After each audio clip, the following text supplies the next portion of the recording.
ఈనాటి ఈ ఎగ్జిబిషన్కి విచ్చేసినటువంటి కళాకారులకు, ముఖ్యంగా ఎలక్ట్రానిక్ అండ్ ప్రింట్ మీడియా మిత్రులకు, ఇక్కడికి విచ్చేసినటువంటి ఈ కొనుగోలుదారులందరికీ కూడా ముఖ్యంగా నేను కోరేది ఒకటే, ఈ దేశం బాగుండాలన్నా, గ్రామీణ ప్రాంతాలు బాగుండాలన్నా ముఖ్యంగా చేనేతలు కానీ, చేతి వృత్తులు కానీ ఇవలాంటివన్నీ కూడా అభివృద్ధి చెందితేనే సగటు మనిషి జీవించడానికి, మన జీవనోపాధికి ఉపయోగపడుతుంది. మన కళని ప్రపంచ దేశాలకు చెప్పడానికి కూడా. ఎందుకంటే తెలంగాణకు గొప్ప నేమ్ ఉంది.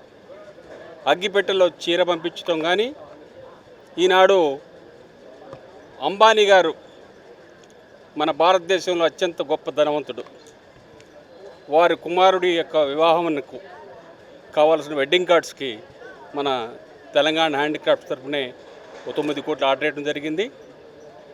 అలాగే ఈ రాష్ట్ర ప్రభుత్వం హ్యాండిక్రాఫ్ట్స్ తరఫున ఎన్నో వినూత్నమైనటువంటి కార్యక్రమాలు చేస్తూ ఈ ఆర్టిజన్స్ అందరినీ కూడా, ఈ కళని, కళాకారుల్ని బతికించడం కోసం ముఖ్యంగా రేవంత్ రెడ్డి గారి యొక్క ప్రభుత్వం దీని మీద ఎంతో శ్రద్ధ చూపించి ఇప్పుడు స్కిల్ యూనివర్సిటీ కూడా ఏర్పాటు చేయడం జరిగింది.